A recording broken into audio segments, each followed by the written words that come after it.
Welcome back everyone, Oz here, and today I've got some r/traumatize them back for you all. As per usual, I'll be reading the post, giving you my opinions, and I hope you do the same down in the comments below. And without further ado, let's jump right into it. Apart Stick 8228. Cashier joked about me falling, and I took him down. Please bear with me as English isn't my first language. When I was 10 years old, one of my hips necrosed and broke. It was bad enough at times as it took a few months for the doctors to understand what caused it. And when you walk on a broken bone, months is a long time. 10 years pass and I'm supposed to be healthy, but my hip still hurts. And soon enough, it's just getting worse and worse.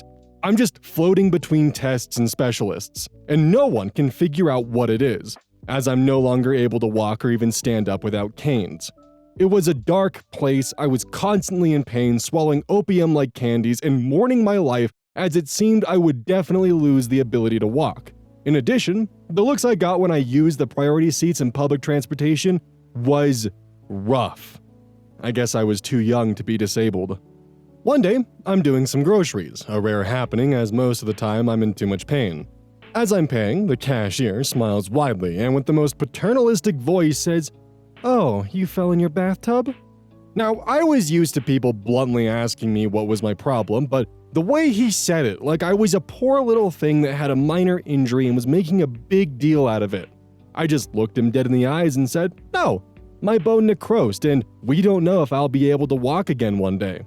His face went pale and he didn't say a word until I left. A few years later, I'm doing immensely better as I finally found a surgeon who took my case, did the right tests and the right surgery, and with a little metal in my body, I should be able to walk for at least 30 more years. But I often think about this cashier and hope he'll know to think twice before asking those types of questions. Definitely glad that OP's doing a lot better because having a bone going through necrosis sounds honestly like fucking hell. And I honestly can't even imagine dealing with that and then just having someone be like, "Oh, did you fall in your bathtub?" While you're literally dealing with your bone actively fucking decaying inside of your body. Ugh. What kind of sad person just mocks someone's injury? I mean, even if you think they might be over-exaggerating, is that really worth the risk taking? Because, good God, dude. Leading Knowledge 712. Are you sure you want me to post a review of your medical practice? This happened a few years ago. After a lifetime of excellent vision, I developed extremely poor vision in one eye. I couldn't even read the big E on the eye chart with that eye, while my other eye had normal vision. I consulted an eye doctor who did all the tests and said I had a large cataract in that eye and needed surgery, but everything else was totally normal. I then consulted a cataract surgeon who had a bunch of good reviews, including several that said he'd saved their eyesight by alerting them to glaucoma that they didn't know they had. This will be important later. When I went for my appointment, I felt doubtful about him due to a slightly dirty, disorganized office and having to wait an hour past my appointment time. During the evaluation, I found him to be rather handsy, repeatedly touching my knees until I started holding my cell phone up in front of them to block his touch. And a sexist, he called the women in the office the surgery girls, when I told him I was having trouble driving at night due to seeing halos around car headlights. He said that I didn't need to drive since I was married and my husband could chauffeur me around. More importantly, his opinions about my vision and what needed to be done were the exact opposite of the other eye doctor. He contended that I needed cataract surgery in both eyes, advised a type of lens that costs $9,000 above what Medicare will pay, and also diagnosed me with glaucoma, advising a $2,800 surgery for that. When I pointed out that another eye doctor said I didn't have glaucoma because the intraocular pressure in my eyes had measured normal a week earlier, he again tried to fondle my knee and sneered, "Apparently, you've gotten some bad information, my dear." He then instructed me to see the girls in the office to schedule the nearly $12K worth of surgeries. I said I'd think it over and left. As soon as I got into my car, his office texted me asking for a Google review of his practice. Instead, I went to another eye doctor the next day for a third opinion, and after a comprehensive exam, was again told that I didn't have glaucoma and just needed cataract surgery in the eye with terrible vision, and that I could get it with no out-of-pocket costs with my Medicare coverage. Meanwhile, Dr. Hansy's office kept spamming me with texts and emails asking for a Google review. They were shocked when I posted in detail about these experiences on all the doctor review sites as well as Yelp, and added that I wondered if any financial motives played any role in the high rate of surprise glaucoma diagnoses his patients got. I added that I'd found a different cataract surgeon with an excellent reputation and planned to get treated by her. Since then, I've been contacted by a few months later a number of people who read my reviews, thanked me for warning them about Dr. Hansy, and asked for the name of the surgeon I chose instead. As it turns out, she did a fantastic job, and I now have excellent vision again. Honestly, I think Dr. Hansy should probably be reported for malpractice or, whatever kind of licensing board might be attached to the state, just to, get him under review, because yeah, by the sounds of it, he probably definitely has some financial ulterior motives as to why so many patients just magically seem to all have glaucoma. And that's of course not mentioning the shitty way he treats his patients and the weird sexist manner about, you don't need to drive at night, your husband can chauffeur for you. Definitely don't hesitate to report his ass to the board, and also, this is also just good general knowledge that sometimes it doesn't hurt to get a second or even third opinion on medical-based issues that you're having, because you never know. One doctor might say one thing, another might say another, and sometimes it just doesn't hurt to get multiple eyes on the same issue and get a general idea of what's actually needed. Not saying every doctor is going to be a Mr. Hansy, but still, if something doesn't seem right, don't be afraid to get a second opinion. Posted by Audio Addict 321, in Family Feud voice, Surgeon says, our department head fought my 3-day work-from-home accommodation because she didn't seem to believe me about my pain and how being in the office aggravated my injury. So she claimed it was an undue burden on the department, despite admitting that I was equally productive whether at home or in the office to the accommodations officer. I was only approved for 2 days at home, which didn't give me enough time in between days in the office to recover. I saw her once between giving notice of my leave and actually going. I knew she would say something hypocritical and was prepared. She had the audacity to say she was glad that I'm taking care of myself.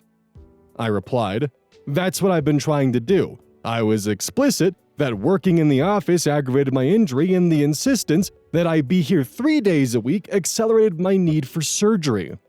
And I walked away. She's learning about undue burden now that I have to be out for 6 weeks. Eye roll emoji. Goddamn, gotta love fighting one of your employees' accommodations that they need to have a 3-day work-from-home accommodation because that'll help them with their recovery because, being at work for longer than that will simply just aggravate their injury and make it worse, and that they'll just be an undue burden if they take that much time off from the office, despite them being productive from a work-from-home setting. And then finding out shortly later that because you just had to have them in the office 1 extra day each week that you accelerated their need for surgery. That's gotta be fun. I wonder if OP can fight for any accommodations or get any compensation for the fact that management essentially fought their, listed accommodations, and now it ended with them needing surgery because of that. But damn, imagine being in a position where having your employee out of office for 1 day and working from home, still producing the same amount of work, and considering that an undue burden when now, guess what? They're gonna be out for 6 weeks for medical leave because of your choice. That's gotta feel great. Investigator Hour 2911 publicly embarrassed my aunt when she asked about me having kids again, knowing I'm child-free and infertile. I posted this in another group for advice and was told I should post it here too. Here's some background information. I'm child-free by choice, and I've made that known to people in my life since I was 16. My extended family are the type of people who think that not having kids because you don't want kids isn't a valid reason. Every time I see my extended family since I was 16, they ask me about having kids. I always told them I never have kids because I don't want that.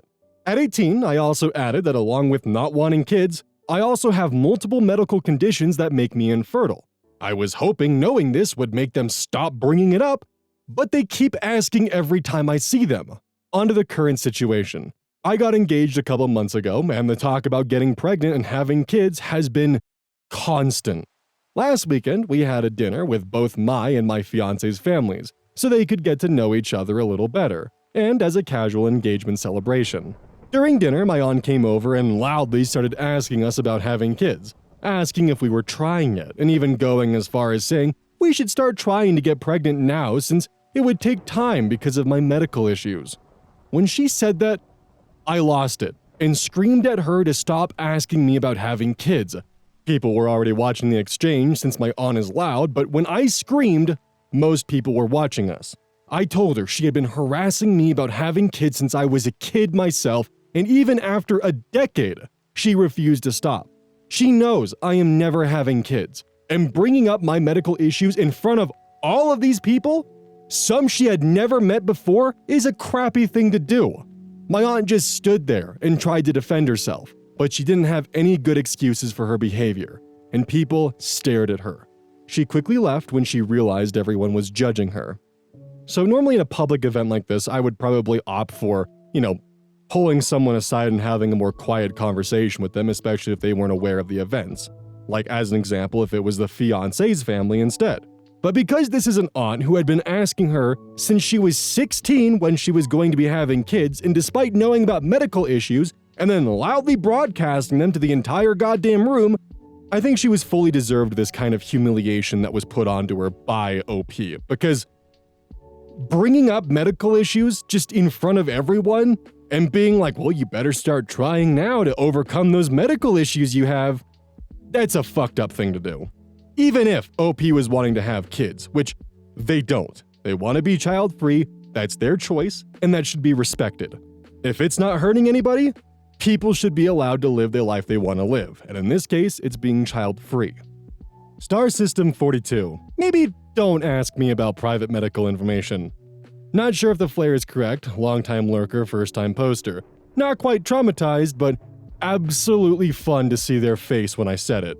I'm getting surgery this summer, and I need some time off work to recover. It's nothing super serious or invasive, but surgery is surgery, and I'll need about a month off for recovery. I was telling my boss this on my most recent shift, and he's super chill about it. Yeah, no problem, take all the time you need. And such like that. Love him. So, my insanely nosy coworker happens to overhear this and asks, "Oh, why are you getting surgery?" I turned to her, and I was about to say, "None of your business! It's a private medical intervention!" when I realized I can do something a lot more funny. So I look her dead in the eyes, smile, and go, "Cancer!" The look on her face, oh, priceless. She stutters and apologizes before going back to helping the next customer. Think twice before asking about private medical procedures. The only problem is now is that your extremely nosy coworker is probably going to go and tell the entire workplace that you have cancer, so have fun with that if it's not cancer. If it is cancer, then, I guess enjoy the next couple months of free sympathy points that you're going to get from your entire staff, but if it isn't cancer, that is going to be a very awkward conversation to have to attempt to explain, because I guarantee that a coworker like this, their mouth is going to be moving all throughout the workplace. Or, hell, maybe if you're lucky enough, this would freak her out enough to the point where she's just going to keep her mouth shut and not say a goddamn word. That's the hopeful result of this, but you never know with some people. Eggs or dragon? I explained my mom's accidentally inappropriate nickname. Recently, I've stopped calling my father Dad and using his name instead. This has no bearing on the story other than to provide contrast, because my mom calls him Daddy. She's not doing it on purpose, I think it's just a habit from when I was little, but now that I'm a teenager, it started feeling very weird. She kept saying it, even after I asked her to stop. Her reasoning was that it was a hard habit to break. So, one day I just explained to her how Daddy can be seen as a sexual nickname, and told her it made her look very strange to say it in front of a teenager. She still slips up every now and then, but has made significant effort to not call him Daddy again. Edit to clarify, I understand it's not inherently sexual, that's not why I was uncomfortable in the first place. The reason I call him by his name is because I've stopped seeing him as a father figure. The only person who couldn't accept that was my mama. So, when she called him Daddy, it felt like she was pushing me to see him as a father again. I'd honestly have less issue if I thought she meant it sexually. I noticed the potential other interpretation, but it didn't really bother me, especially as she didn't say it much in public. Much? I only really told her so she'd be embarrassed enough to stop. I haven't discarded the label to be more mature as some of you are speculating. I assure you I want the exact opposite. Edit 2. My dad does not mind that I use his name. I explained to him and he was fine with it. It's literally only my mama who has an issue with it. OP's lucky that this didn't backfire massively with her mom looking back at her and just saying, "I know." before continuing on with her day. What I'll add is that while my generation definitely has sullied and just buried the word with new context, my grandmother calls her father daddy, and a lot of older generations seem to do the same thing, where they have a more innocent approach to the word, and for some god-awful reason, millennials and zoomers have pretty much cast that name into the goddamn fires of, well, degeneracy. I actually almost kind of feel bad for OP's mom because they were doing something where it's like, yeah, I picked up calling your father daddy when you were a baby and it just kind of always stuck. Mom, every time you say that, it means you two wanna fuck! But like, as a zoomer, I also get it. If my parents called each other like daddy or mommy in public, I'd feel pretty uncomfortable and I would not want to be associated with them. It's not even like their fault either, it's just my generation being goobers. Etio. My coworker loves taking credit for other people's work. Then he got exposed. I work as a software engineer, and in my team we follow the usual process of writing code, reviewing it, testing it, and deploying it. One of my coworkers, Steve, has a habit of taking credit for other people's work in front of management. He isn't a bad developer, but he loves making it seem like he was doing more than he actually was. I'm quite introverted, so I usually don't speak up in meetings unless I have to. Calling someone out directly doesn't come naturally to me, so I usually just let things slide. During a big project, I spent days fixing a complicated bug. The problem ran deep, and the fix had to work across different parts of the code. If you hadn't actually worked on it, it was pretty hard to follow. After a lot of testing, I finally got it done. At the next team meeting, before I could even say a word, Steve jumped in and started explaining my fix as if it was his. He kept saying things like, "We decided to," and "Our approach was to," making it sound like he was the person behind it. I was annoyed, but I kept quiet. The next day, another bug popped up in the same area of the code. Our manager turned to Steve and said, "Since you worked on this, you can patch it, right?" And that's when the fun started. Steve froze. The thing is, if you didn't actually write the fix, it wasn't easy to understand how it all fit together. He had no idea where to even begin. He tried stalling and even sent me a message asking if I could explain the logic of the code real quick. I told him I was busy at the moment and that I'll catch up with him later on. I didn't. After 5 hours of struggling, he finally admitted in the team chat and wrote something like, "Actually, I didn't write this part. Maybe OP can take a look." I replied, "Of course, I'll check it."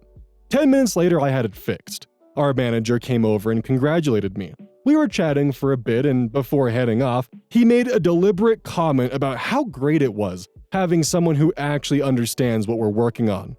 Steve didn't say a word. Fuck you, Steve. So I've been in Steve's position, not where I'm taking people's credit, but where like I was assigned to work on an area of code that I knew nothing about, and the person who wrote the code did not put any comments in or did not name their variables or functions things that made any goddamn sense. So I was in the position of having management surrounding me while they were expecting me just to fix it and get it done, and I had to pretty much be like, "I don't know what I'm looking at here. This is actually XYZ's code. You should probably have him fix it because he'll get it done faster." Because I knew if I had to like deconstruct and essentially reverse engineer the functions to figure out what the hell it was doing to even figure out what the bug was in the first place, we would be there for hours, like what Steve did. But instead, sent them off to the right people and they got it fixed in like probably 20 to 30 minutes. So if you're going down the CS road, try not to let your ego get the best of you and don't just hyper-fixate on a bug if it's in a code base that you're not familiar with. Try to get someone who's more familiar with it to work on it, because by fixing a bug in a code base or a function that you're not exactly familiar with, you might just end up introducing more. And you also don't want to be in a Steve position where you have management hovering around you for 5 fucking hours while you struggle to essentially fix a bug. That is a nightmare scenario to be in. Oh my god. At Superhero Guy 8. Bought a car that turned out to be a lemon. Seller ignored me, so I sent him a text.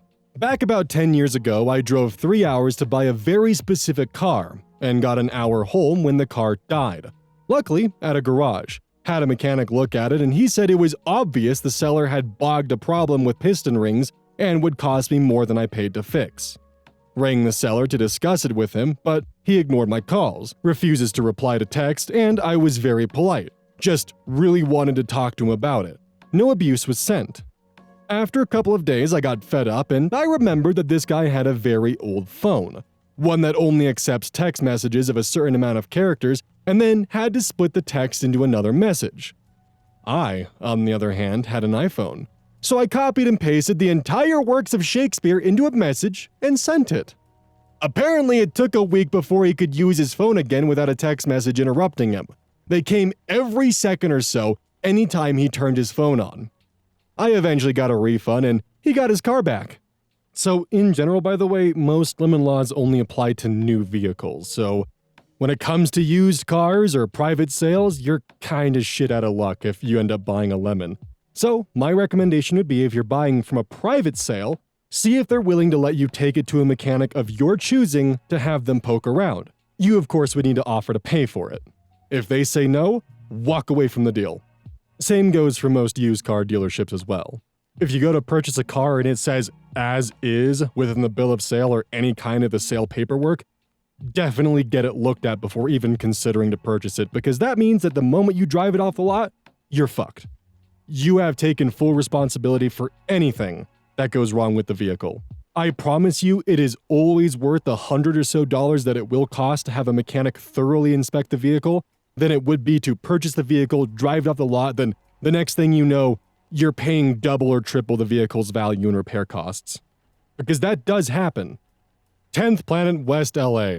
Now I'm just gonna park there all the time.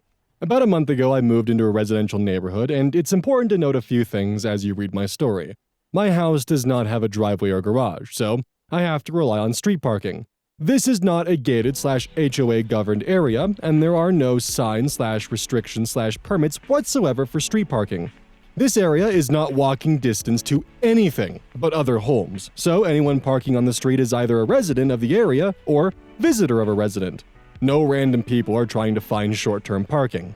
It's a quiet neighborhood, so I can usually find street parking in front of or close to my house. However, there is one neighbor that lives 4 houses down that feels that they own the public sidewalk in front of their property and puts down cones to block off space that would fit about 3 cars. I refuse to give them the benefit of the doubt that they do this to save spots for themselves, because I take my dog on frequent walks and I never have seen them use these spots to park. Additionally, they have a long driveway that never has any cars in it and a detached garage. So they already have ample parking for their personal vehicles that I've never seen. On that note, I have literally never seen these neighbors. Other than occasionally seeing lights coming from their backyard during nighttime walks, I would probably assume there was no one living there. Shades are always closed in front of the windows and never see any inside lights on from the front. One day, I drove home and there was no parking available except in front of their house. It was late and I didn't want to park a block away just because of this entitled house. So, I simply moved a couple of their cones to the sidewalk and parked my car. The next morning, I saw that they had moved the cones back to the street behind my car, which I had to move again to get my car out. They definitely noticed and acted upon my legal street parking, but just shrugged it off. A week or so later, I couldn't find parking, so the same exact situation happened. Moved the cones and parked. The next day, I simply moved the cones they placed behind my car and went about my day. Yesterday, I had this situation happen yet again. Note that this is only the 3rd time in a month that I've moved the cones to park there. I take my dog on a walk this morning and I see a note on my windshield. It's not even a handwritten note and printed on a paper. This plate number has been turned into parking enforcement. We encourage you to park in front of your own residence for the consideration of your neighbors. This note pissed me off. First of all, if you believe in consideration of your neighbors, then you shouldn't be blocking access to public parking spots where your neighbors can park.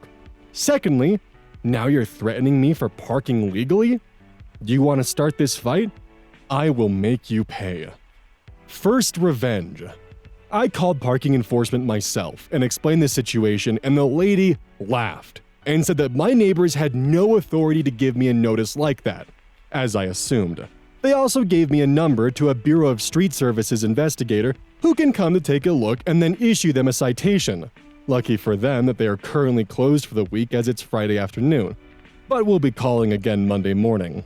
Second revenge. I live with my girlfriend who has her car parked in front of our house. I moved her car in front of the house with the cones to now make it 2 cars they didn't want there. Added bonus is that she has a Tesla, so There will be cameras in case they try to do anything to either of our cars. Potential third revenge. If the citation situation doesn't happen or work out for whatever reason, I'm considering purchasing the ugliest, oldest, cheapest vehicle I can find and register it as a planned non-operational vehicle with the DMV and then keep it forever parked in front of their house. All things considered, I see no apparent reason why they wouldn't want to have anyone park in front of their house other than for simple aesthetics. They don't use the spots to park their own vehicles, and we would never have random people wanting to park there on a regular basis. Too long didn't read, neighbor tries to keep people from street parking in front of their house by using cones, but now I just move the cones and park there, even if there are other spots closer to my home. Update: arrived home on Sunday night and there was plenty of parking available and cones were back in their usual places. Since I would be filing a complaint the next day, I decided it would be best to not move the cones and park there, so the investigator could see the situation in its full glory. Called the Bureau of Street Services this morning and it was a bit underwhelming. Gave the representative a brief rundown of the situation and they asked for the address of the offender. Then they asked if I wanted to provide my contact info or remain anonymous. I thought about it for a second and figured there would be nothing to gain from sharing my own info, so decided to stay anonymous. They said they would send an investigator and that was it. We'll continue to monitor the situation, but not sure if this will take days, weeks, or months. Honestly, it sounds like OP's got the right plan and hopefully there's an update soon about parking enforcement actually, correcting this behavior. Because while I've had several posts in the past where I've talked about my issues with people parking and blocking driveways or parking on driveways or, just causing general blockages and disturbances for the people who have residency at that home, this is different. This is parking in front of someone's house, which is entirely legal. You can't control or stop that because it's public property. There's a big difference between blocking someone's driveway and parking on someone's driveway compared to parking in front of someone's house.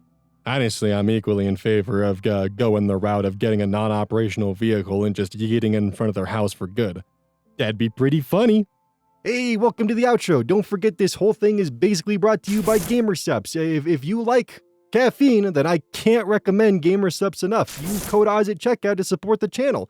And I do actually use this product. It's replaced all other sources of caffeine for me because I feel good. It doesn't have any of that extra stuff that a pre-workout blend might have. It's with a couple of the extra things to make it so you don't crash as hard. It's good. I like it. Personally, if you really want a good flavor, try the Soda Press and Pear or even the Dragon Fruit Punch. Those two are my personal favorites right now.